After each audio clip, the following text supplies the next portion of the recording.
Good morning, everybody. Welcome to Inquisition Update. My name's Tom Fress. I'll be your host for the next hour. You're listening to FirstAmendmentRadio.com. Thanks for tuning in. We're going to continue reading in the book Codeword Barbelon by P.D. Stewart. The full title, Codeword Barbelon, 666, Danger in the Vatican, the Sons of Loyola and Their Plans for World Domination.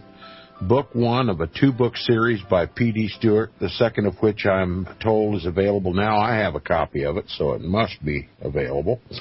And currently reading it and make an assessment of it as soon as I get a little bit further in the book. But I can tell you, after having read this book now for nearly at least 4 times now, this book is a stunner.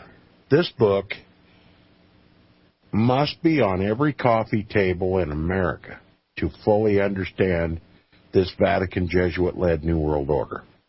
If there's any hope for Protestantism to survive in this country, for religious liberty to be maintained in this country, for anything that could be described as liberty to be maintained in this country, the American people have to understand the information that's in this book. This is one of the most important and valuable books available today. And I highly encourage my listeners to go to www.luxverbi.org and order the book today. luxverbi.org. Now, because I have not progressed very far in chapter 31 of the book, and due to the importance of the material of this chapter, and because of the weekend break and other things that have happened, I'm going to return to the beginning of this chapter, just a page and a half, if you'll indulge me, to recapture your attention and to focus your minds on the Revolutionary War. In the previous chapter, we talked about the Civil War, but we're going to back up to the Revolutionary War and learn information that has never been told the American people, that clearly suggests that the Vatican had everything to do with the Revolutionary War to separate the colonies from Protestant Great Britain control, so that Catholicism could get a foothold here in the colonies and to bide its time, to gain power and strength and influence, and to finally take control of the country. And that's where we are today. So to understand where we are today, and Rome's status in our government, and Rome's level of control, we have to see with our own eyes the Vatican's purpose in fomenting the Revolutionary War to separate the colonies from Protestantism in Great Britain. The chapter is chapter 31. The title is The Revolutionary War, How America Became a Jesuit Enclave. If you're reading along in the book, it's page 305. The author writes, "We now come to another highly interesting portion of American history, which you would be hard-pressed to find in the history books. The part played by the Jesuits in the American Revolutionary War, the War of Independence, 1776 to 1783. We've seen the role of the Jesuits in the American Civil War, but what part, if any, did they play in the earlier war that transformed America from a collection of independent states to a United States of America? The informed and partisan historians will tell us that this war was mainly, if not entirely, due to the arbitrary and intolerable acts of the British government, leading to the American colonists' desire to break with British rule. We'll now venture to shed some light on this dimly reported aspect of American history and offer you a very different and, we hope, more correct view. That religion played a major role in the American Revolution is beyond dispute. Now, I'll just stop and tell you, prior to now, you've never been told. Most likely, you've never been told that religion had anything to do with the American Revolution from Great Britain. But listen to what the author says. That religion played a major role in the American Revolution is beyond dispute. In 1776, the time of the Declaration of Independence, there were little over 25,000 Catholics in all of the 13 colonies. 1% of the 2.5 million total population. There were only 23 priests in all, and the next highest authority was the Vicar Apostolic in London, who had jurisdiction over the British colonies and satellites in America. The Revolutionary War of Independence soon changed that. The reason there were so few Catholics and so many more Protestants was because the foundation of the great democracy that is today called the United States of America was laid when millions of European Protestants fled the oppression of the Roman Catholic Church in Europe to seek freedom of conscience and freedom of religion in the mostly uninhabited wilderness of North America. In the main, the settlers were resolved not to duplicate in the New World what they had fled from on the Old Continent. These settlers felt that the Pope, as a foreign ruler, should not be allowed to meddle in the politics or laws of America, as they suspected that would render it difficult for immigrants, especially Catholics, to be fully loyal to their new country and its fledgling Republican values. Naturally, there was a fear of Roman Catholics, not unlike the fear many Americans today have of Muslim fundamentalists. After all, these early Protestant pilgrims had recently escaped the hands of their Catholic compatriots. In those days, people took their Catholicism seriously, so much so that several states passed laws regulating the activities of Roman Catholics. For example, in 1647, a Massachusetts statute declared that every Roman Catholic priest was an, quote, incendiary and disturber of the public peace and safety, and an enemy of true Christian religion. The early American settlers suspected that the Pope was seeking to meddle in the affairs of the United States to undermine its Republican values, which they said was evidenced by the oath that every Roman Catholic bishop was required to take. Quote, I will, to the utmost of my power, seek out and oppose schismatics, heretics, in other words, Protestants, and the enemies of our sovereign Lord, the Pope, and his successors, unquote. However, the period following the restorations of the Jesuits in 1814 saw a tremendous growth in their numbers and influence in America, as evidenced by the large number of Jesuit colleges and universities established on that continent in that century. 22 of the society's now 28 universities.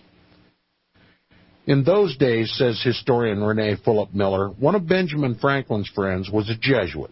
This was John Carroll, who had been brought up in Maryland of Irish parentage. He would later become the Archbishop of Baltimore and go on to establish the Jesuit University of Georgetown in a suburb of the city of Washington, D.C., the federal capital, the first Catholic educational institution in the United States, unquote.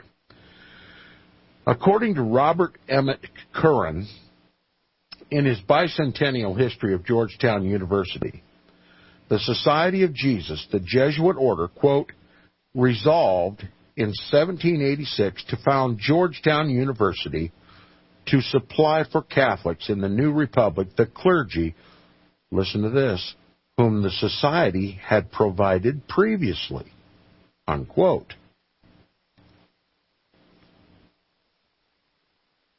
That tells you that the Society of Jesus, the Jesuit order, provided the clergy in the colonies, the Roman Catholic clergy in the colonies. Now, John Carroll was born in 1735 in Upper Marlboro, Maryland. After receiving a Jesuit education at Bohemia in Cecil County, Maryland, Carroll studied abroad at Jesuit colleges in Europe. He was forced to flee Europe when the Jesuits were expelled from Sweden under the decree of Pope Clement XIV in 1773. And on August 15, 1790, Reverend John Carroll, the Jesuit priest, was appointed the first Catholic bishop in the United States of America, being consecrated on the Feast of Assumption. At the time, the papacy not only had to deal with the concerns of Americans that these revolutionary Jesuit outcasts were migrating to America, it also had to quell the fears of the American people that the Catholic Church in America was itself no more than a Trojan horse for the installation of a foreign ruler, the Pope. To overcome these suspicions, the Jesuit priest John Carroll advised the Pope to have the portion of the priestly oath, the bishop's oath, which required allegiance to the Pope above all others, removed from the American bishop's pledge. This was done to avoid giving offense to the principles of the Constitution. Those are Protestant principles, aren't they? It says this was done to avoid giving offense to the principles of the Constitution and to calm, I'll add the word Protestant, to calm the Protestant fears that the Catholic bishops were merely puppets of the Pope on American soil or on Protestant soil. Was any of this ever included in your history books, whether it be in high school or college? Now, I'll continue with the book. Here is the mechanism by which the Vatican fomented a separation, animosity between the colonies and Protestant Great Britain. The subtitle is The Intolerable Acts. The author writes, in order to achieve the objectives of the Roman Pontiff, that is, the Pope, whom I call the biblical Antichrist, and I insist that's true, the Jesuits, aided by their illuminated Masonic vassals in America, instigated the American War of Independence. Now, I'm not going to rehash the whole thing, but remember that when the Jesuits were suppressed in 1773, Adam Weishaupt, a Jesuit priest and professor of canon law at Ingolstadt University, provided an underground for them so that they could continue their diabolical, Jesuitical search or assault on the world to create a new world order for the Pope. It was called the Illuminati. It was simply a resurrection of the old Spanish Alumbrados. And if you follow the lineage of this, it goes all the way back to the Tower of Babel. But we're not going to go into that. So the Jesuits went into the Illuminati and resurfaced in American Freemasonry. Now, some researchers insist that at this time, during the Revolution, that Freemasonry wasn't Illuminized. In other words, it wasn't Jesuitized. But history clearly indicates that Rome had a huge influence in the Revolutionary War. And to suggest that the Jesuits, even with their knowledge of John Carroll, even with the admission that the priests in the colonies were provided by the Jesuit order, it can't be doubted that the Jesuits influenced at least some of the Freemasons who were in this country. And this evidence is going to, the evidence presented in this book is going to make this inarguable. All right. In order to achieve the objective of the Pope, the Jesuits, aided by their illuminated Freemasons, their Masonic vassals in America, instigated the American War of Independence. Okay, this is the Freemasons, or the Jesuits within the Freemasons, instigated the American War of Independence to separate the colonies from Great Britain. Now, if you understand that Freemasonry is Jesuitism, then you understand why they wanted the colony separated from Protestant Great Britain. And it says, leading Masonic authors openly claim that Freemasonry had a preponderant role in the movement for independence. The Masonic Review, an official magazine of Freemasonry, the Masonic Review of 1893, goes as far as to state that Freemasonry was the driving force in the formation of the American Union in 1776, claiming that at least 52 out of the 56 of the signers of the Declaration of Independence as members of the lodge. They claim in an official Masonic publication that 52 out of the 56 of the signers of the Declaration of Independence were members of the Masonic Lodge. And it says Charles Carroll, John Carroll's brother, was a signer. And I'm suggesting that Charles Carroll was a Freemason. Though he was a Catholic, he was a Freemason. Charles Carroll was a Freemason. He was an Illuminized Freemason. He, too, was a signer of the Declaration of Independence, and he was once Lord Baltimore of Maryland. All right? He had a great deal to do with the formation of our government, our present federal government. Most of the land for what is now Washington, D.C. came from Charles Carroll, a devout, Tridentine, Irish Roman Catholic of blue blood heritage. And he had a mission in this country, and he accomplished his mission in this country, and you cannot understand what happened during the formation of the colonies and the formation of our Protestant government, until what I call the Protestant government now is debatable because of the influence of John Carroll and Charles Carroll and others.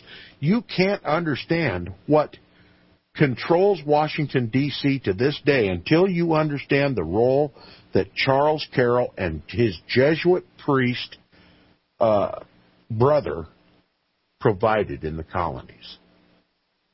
Once you understand the influence of Charles Carroll and the Jesuit priest John Carroll, their influence and their activities during this critical formative period in our nation's history,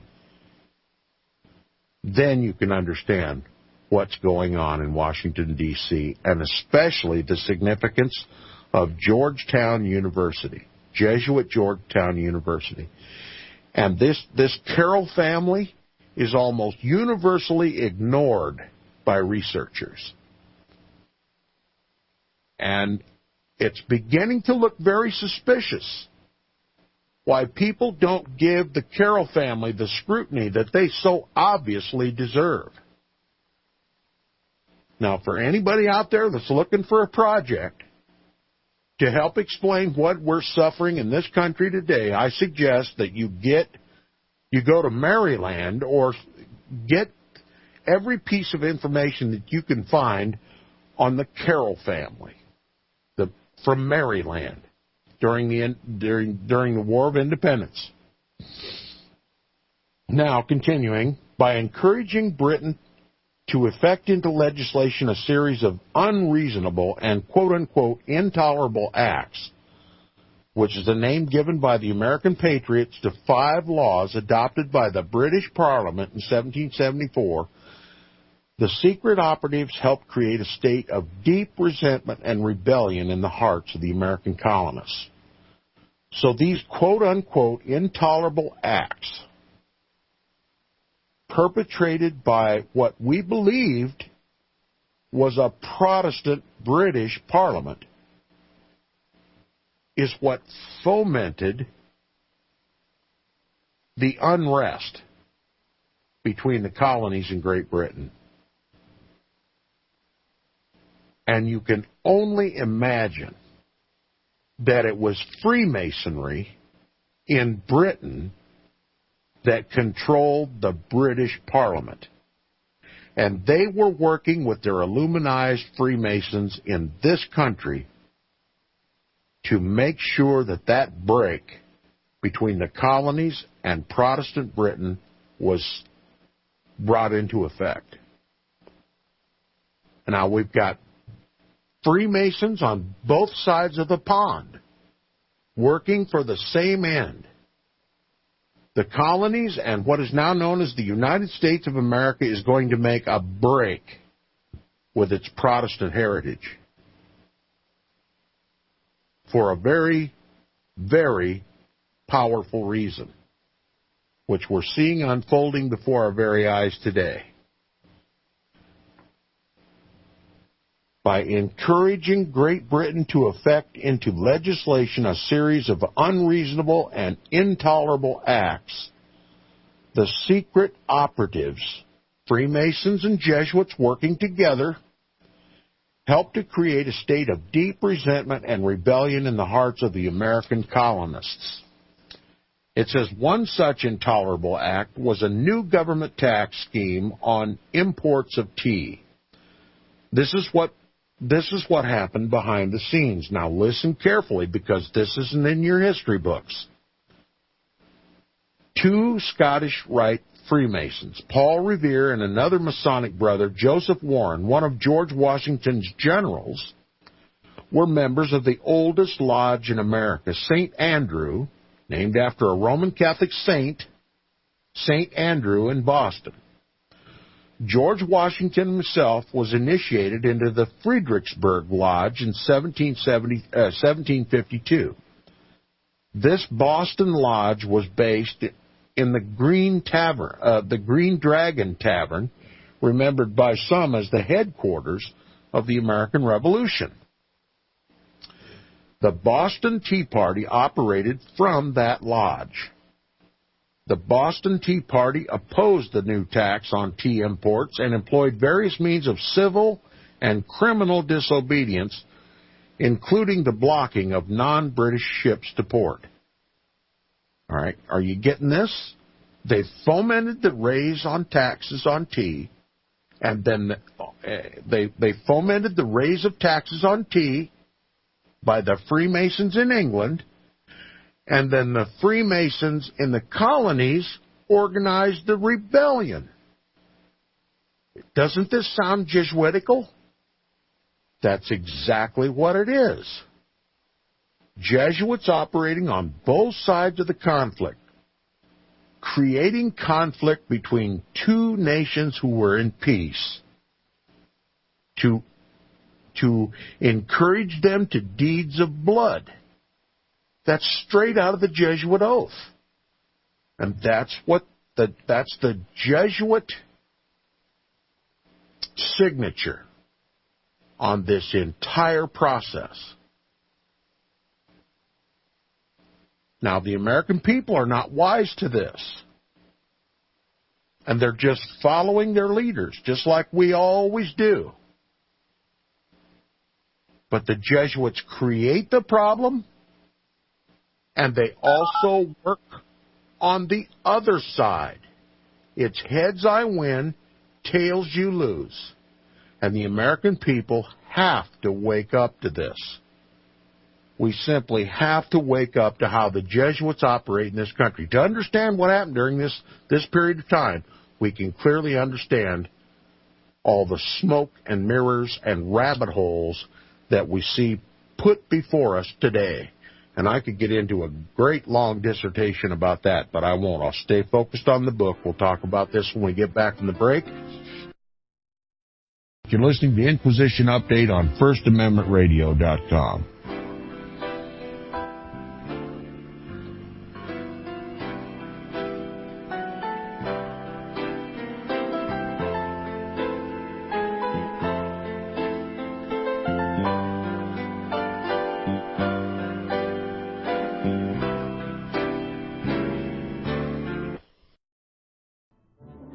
The book of Revelation says, The spirit of prophecy is the testimony of Jesus Christ. This is at the very heart of FirstAmendmentRadio.com. In that spirit, we have created the Prophecy Reality News app for all of your mobile devices, streaming First Amendment Radio 24 hours a day, 7 days a week. Available for your Apple, Android device, and smartphone absolutely free. Get the Prophecy Reality News app installed today so you can listen to First Amendment Radio wherever you are. The Prophecy Reality News app. Get it now. I know you all want answers, and believe me, so do I, and I'll do my best to get them. Have you seen the Left Behind movies? Have you read the Left Behind fictional book series? Not everyone believes Left Behind is true prophecy. Some may even regard as conspiratorial the mainstream re-release of the Left Behind movie with actor Nicolas Cage portraying the main character as an attempt to further reinforce in the minds of all this perception of false prophecy in order to condition the masses for the play about to begin. Because they see the world stage shaping to fulfill what they have been led to believe is sound biblical interpretation, a left behind rapture scenario, this false view of prophecy is reinforced in the mind, not only of its adherents, but also includes those who have been merely exposed to the specific media. Is it possible that false prophecy can be fulfilled? The rapture theories have always been in dispute.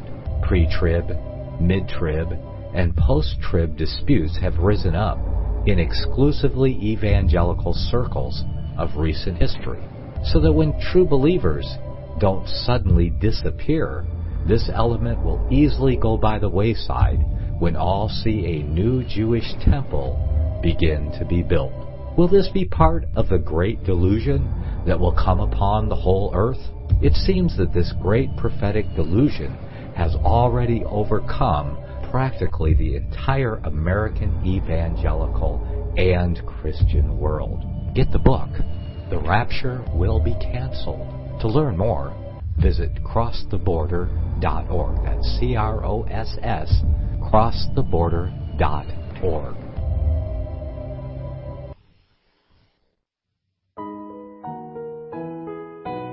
The program you are listening to is 100% sponsored by you, the listener, on this First Amendment Rights Media channel. You will notice that there are few commercials on this radio network. There's a good reason for that. Corporate advertising dollars come with strings that limit program content. So without your help, these programs cannot continue on satellite, internet, or our several affiliates. If you benefit by the educational law programs, we ask you to give. If you are admonished or nurtured by the Bible and ministry programs, we ask you to give. If some voice a cause that you are passionate about, we ask you to give. If you believe in any of these, we ask you to support them as you would a missionary on a continual basis, as if giving a tithe for missionary radio. These programs are not commercially viable and must be supported by those faithful to the cause of truth. Look for the button to sponsor your favorite programs at our listen and schedule pages on the Internet. We will also give you unlimited archive access to all of our programs. We're asking you to give much less than a tithe, so that you may also send support directly to a particular program host, cause, and anywhere else the Spirit may lead you. Do all to the glory of our God and Creator, for His holy nation, the only kingdom that will last forever. Thank you for listening.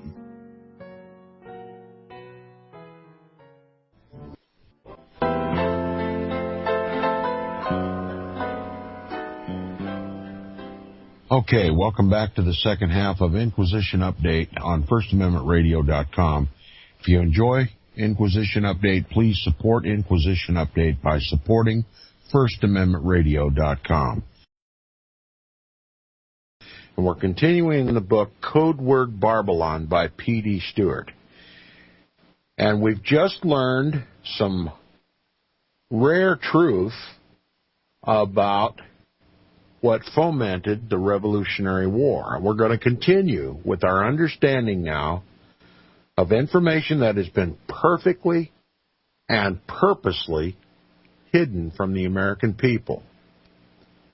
Critical information that helps us make sense of what we see taking place in the world today.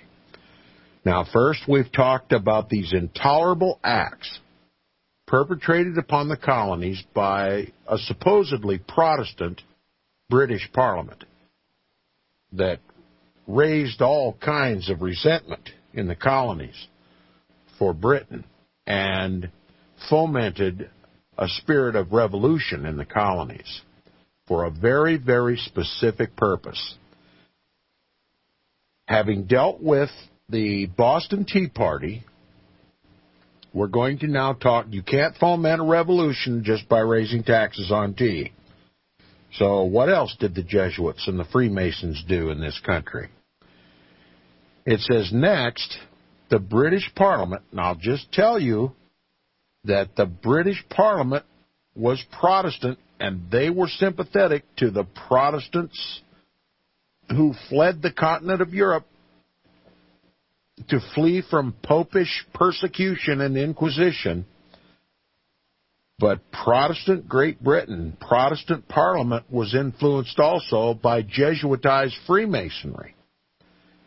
And it says next, the British Parliament passed the Stamp Act, considered by the American colonists as another, quote-unquote, intolerable act. And you can bet your fanny that these Jesuitized Freemasons in this country were calling these acts intolerable acts. They're the ones who coined the terms. You know, the buzzword that spread like fire. Intolerable acts. Intolerable acts. These are intolerable acts from Great Britain Parliament. While across the Atlantic, their brother Freemasons, their brother Jesuits and brother Freemasons were creating these intolerable acts. All right? Next, the Stamp Act, considered by the American colonists as another intolerable act. But by far the worst and most notable of these quote-unquote intolerable acts was the Quebec Act. Passed on May 20th, 1774, it received the royal assent, in other words, the approval of the British Crown, on July 22nd, 1774, which attempted to cede all the territory west of the Appalachian Mountains and north of the Ohio River to Canada, which at that time was essentially Catholic Quebec. All right, the government of Canada is Catholic. And we're going to learn more about this. So here we have a huge, huge portion of this country, already inhabited by Protestants, going to be given over to Catholic Canada. This is called the Quebec Act. And it says, in particular, the legislation purported to extend the Catholic province of Quebec south and west to the Ohio River and the Mississippi River, and into western colonies of Connecticut, Massachusetts, and Virginia, taking land that many Protestant colonists had already claimed. That this was a deliberately provocative act, the legislative extension of the province of Quebec into so large an area of what was to become the United States, is seen from the fact that Quebec, Canada's largest province, is 3 times the size of France and 7 times the size of Great Britain. In other words, Quebec is a huge province in Canada, all Catholic, and they're going to give a huge portion of the Protestant colonies to Catholic Canada. Now, this would outrage any Protestant with a brain, and it ought to outrage us today. We ought to understand what this is all about and who's fomenting this, and for what purpose. It says, thus the Catholics of Quebec had more than ample land to expand within Quebec, plus the vast expanse that is Canada. So what on earth is a so-called Protestant parliament in Great Britain giving so much of the colonial land to Roman Catholic Canada? Further, and curiously, the Quebec Act of 1774 established Catholicism as the official religion in what was, at the time, the British colony of Canada. All right, Great Britain had control of Canada, just as she had control of the colonies. Protestantism was the religion of the state in Britain. So you must ask yourself, why in the world are they giving so much land to Canada from the colonies and plus establishing Catholicism as the official state religion of Canada? Something doesn't add up here. That's the point that needs to be made. Is Great Britain truly Protestant, or is it Catholic? And you're going to find, if you do any research into the history of Great Britain, you're going to find out that there were many Catholics sitting on the British throne, sworn by a Protestant oath, who were not Protestants at all, but Catholics. And they had the same problem in the Parliament, which was notoriously, quote-unquote, Protestant. But they were greatly influenced by a Catholic influence, by people professing Protestantism, but were really Catholics in the Parliament. And I'm telling you, it's the same problem we have today in Congress. Those who profess the evangelical faith and yet vote positively on Catholic agendas in this country must be viewed with extreme suspicion in this country. We're simply carrying on the duplicitous activities that the Catholic Church fomented in Protestant Great Britain. This is a war, ladies and gentlemen. This is not just a little struggle. Look what they did back in the Revolutionary days, when it was fresh in every Protestant mind, the Holy Roman Inquisition. And what the Protestant Reformation was all about, that the Pope was the biblical Antichrist and the Roman Catholic Church was the very church of Satan itself. And look what they did with that widespread knowledge and understanding. They created this revolution away from Protestant Great Britain. Think what power they have today when these realities are completely forgotten in this country. Look at the potential they have to control this country to the destruction of the unwitting Protestants in this country. Well, you just have to comprehend it, and it's going to take a while. It's going to take some painful research and some terrible admissions. All right, it says further, and curiously, the Quebec Act of 1774 established Catholicism as the official religion in what was at the time the British colony of Canada. It should have been Protestant, shouldn't it? Why did British Parliament make Canada Catholic? And why did they want to give so much Protestant land to the Catholics in Canada?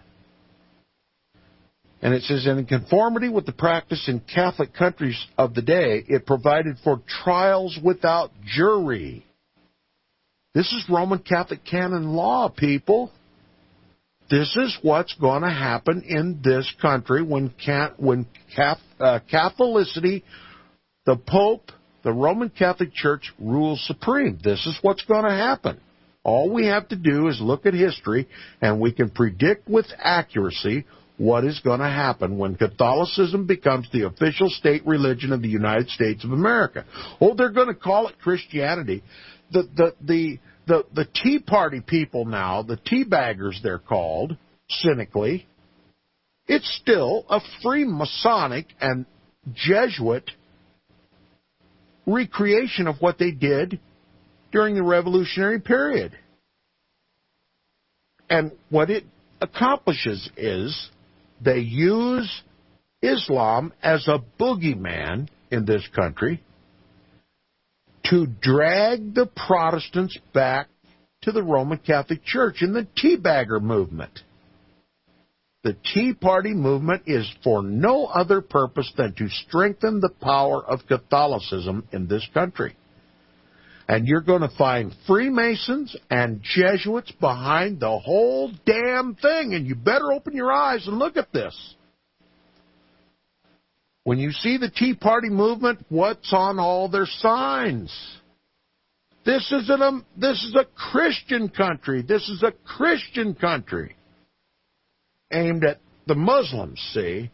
I mean, we've had all the Muslim terror. We've had the Malvo sniper incident. We've had the so-called Muslim military base attack. We've had the Muslims so-called who did 9/11. We've had all kinds of Muslim talk in the press, in the mainstream media, the alternative media.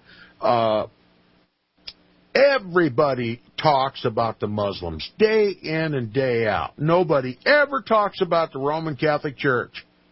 Rome's behind all this, people.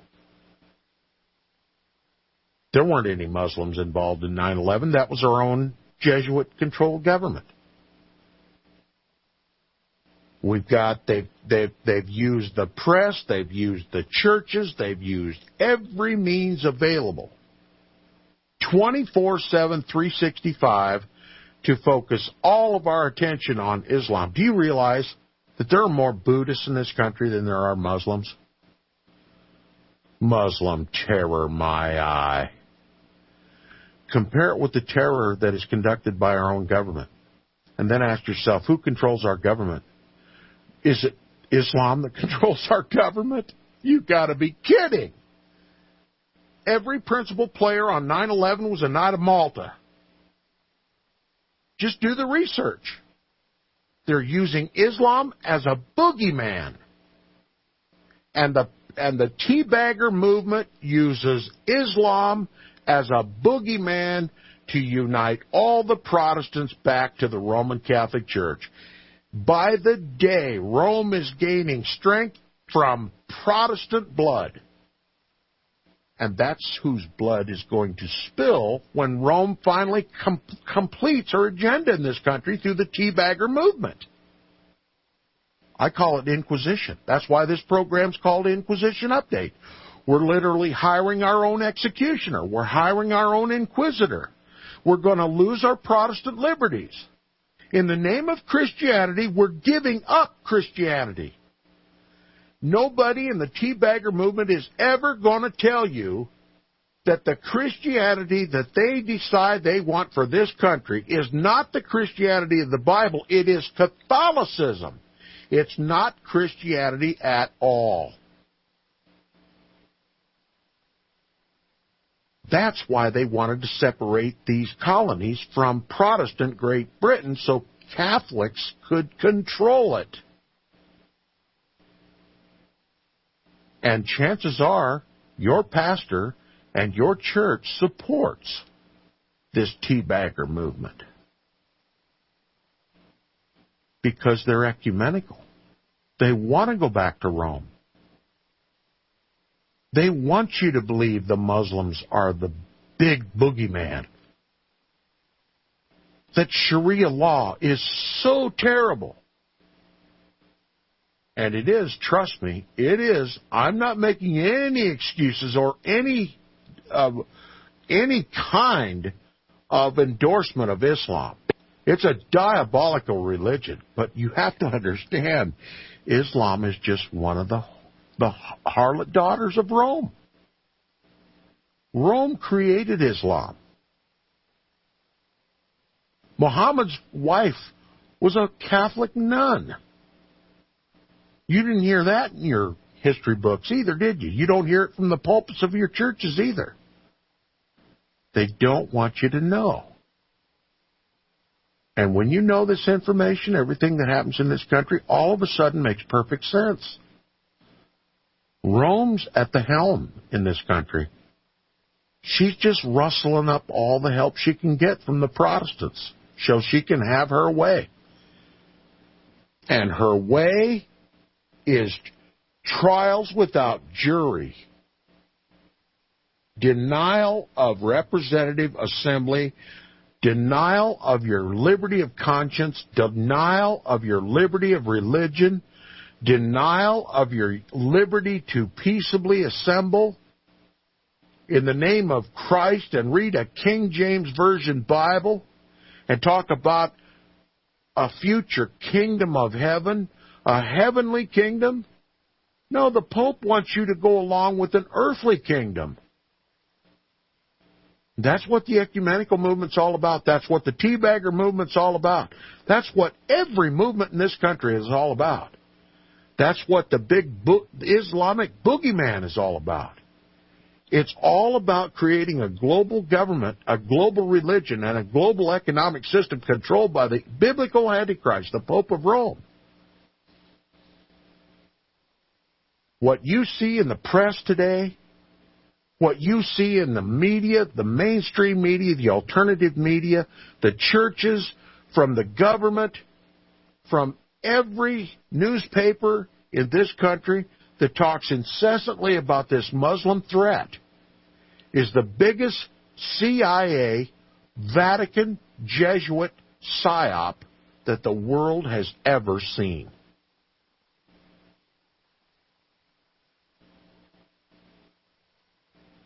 And I try to tell the truth about this on Inquisition Update on amateur radio, and all hell breaks loose. Because I'm going up against all of that power. And they called me a CIA psyop.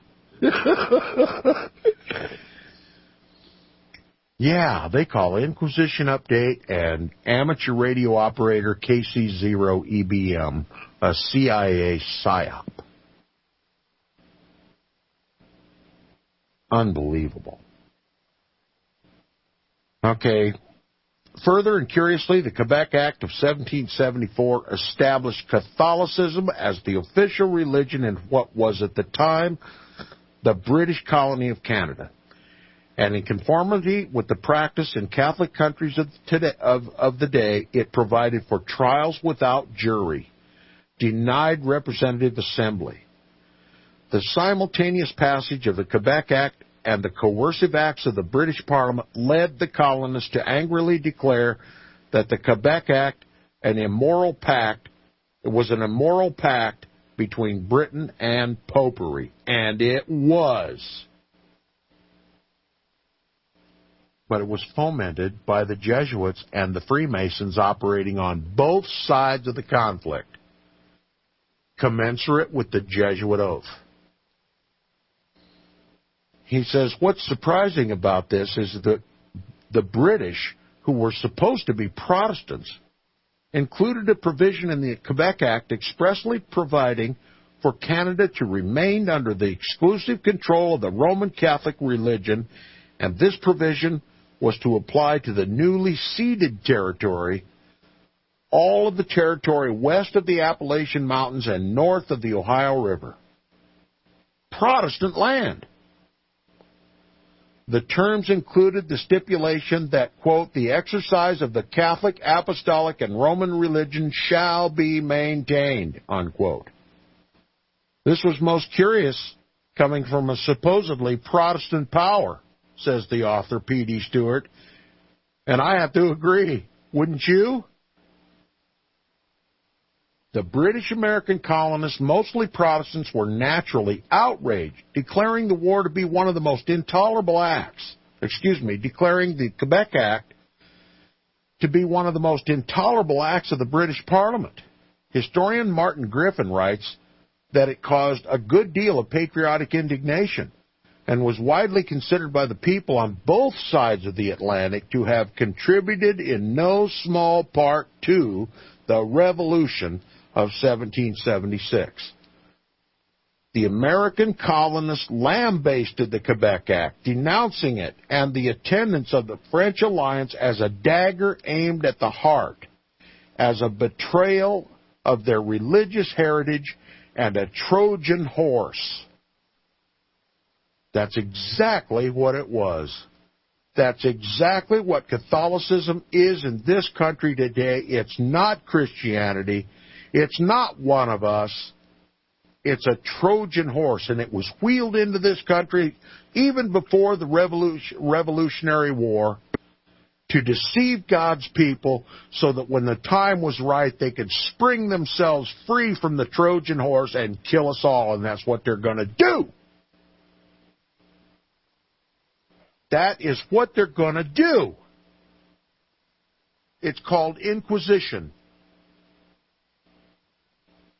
It says the colonists issued an address written by the people of England in which they expressed, quote, our astonishment that a British Parliament should ever consent to establish in that country, that is Canada, a religion that has deluged your island, England, in blood and dispersed impiety, spread impiety, sin all over the land, bigotry, persecution, murder, regicide, inquisitions, rebellions, gunpowder plots, and every other atrocity, not only in Britain, but every part of the world. And I ad-libbed there a little bit, but the author makes the point.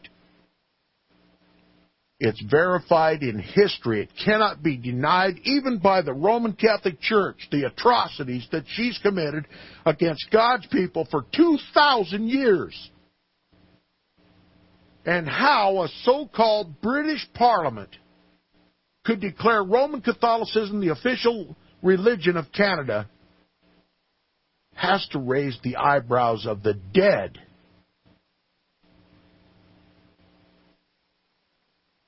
Indeed, we must question and regard as very suspicious indeed the eagerness shown by a Protestant king, George III, to thus favor the Catholic faith in one of its Protestant colonies with so gracious a grant of American territory, a Protestant territory, to Roman Catholics.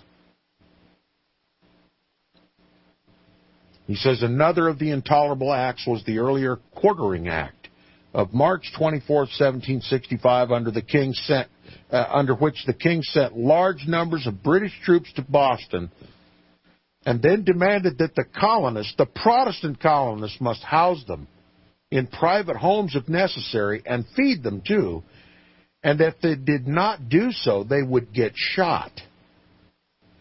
The reader will realize that these acts served no useful purpose to the British Crown, the Protestant British Crown, and were clearly inflammatory acts meant to provoke a radical response from the colonists, as they certainly did.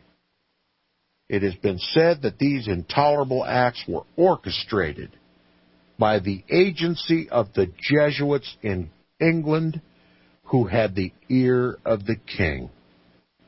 Do you doubt this?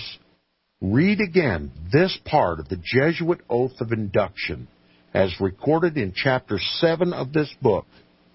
Quote, you, speaking of the Jesuit, the Jesuit taking the oath, you have been taught to insidiously plant the seeds of jealousy and hatred between states that were at peace, and incite them to deeds of blood, involving them in war with each other, and to create revolutions and civil wars in communities, provinces, and countries that were independent and prosperous and enjoying the blessings of peace.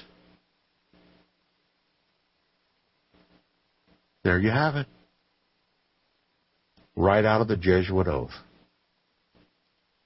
And I've got a Catholic critic that's listening today.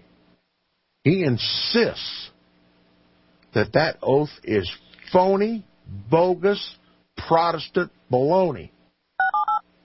But all you have to do is look at the acts of the Jesuits. They follow that bogus oath to the letter. That oath is genuine,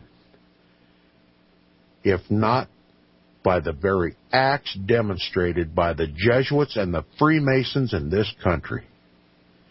And you better wake up to it, because they're nearing the finish line for their papal, Jesuit, New World Order, and you're not welcome. See you tomorrow on Inquisition Update. Stay tuned for Nicholas Arthur's Cross the Border.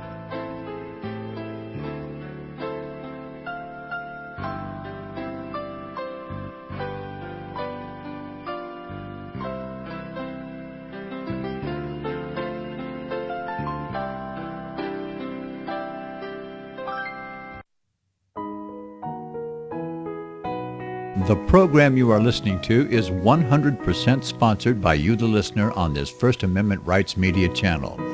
You will notice that there are few commercials on this radio network. There's a good reason for that. Corporate advertising dollars come with strings that limit program content. So without your help, these programs cannot continue on satellite, internet, or our several affiliates. If you benefit by the educational law programs, we ask you to give. If you are admonished or nurtured by the Bible and ministry programs, we ask you to give. If some voice a cause that you are passionate about, we ask you to give. If you believe in any of these, we ask you to support them as you would a missionary on a continual basis, as if giving a tithe for missionary radio. These programs are not commercially viable and must be supported by those faithful to the cause of truth. Look for the button to sponsor your favorite programs at our listen and schedule pages on the internet. We will also give you unlimited archive access to all of our programs. We're asking you to give much less than a tithe so that you may also send support directly to a particular program host, cause, and anywhere else the Spirit may lead you. Do all to the glory of our God and Creator, for His holy nation, the only kingdom that will last forever. Thank you for listening.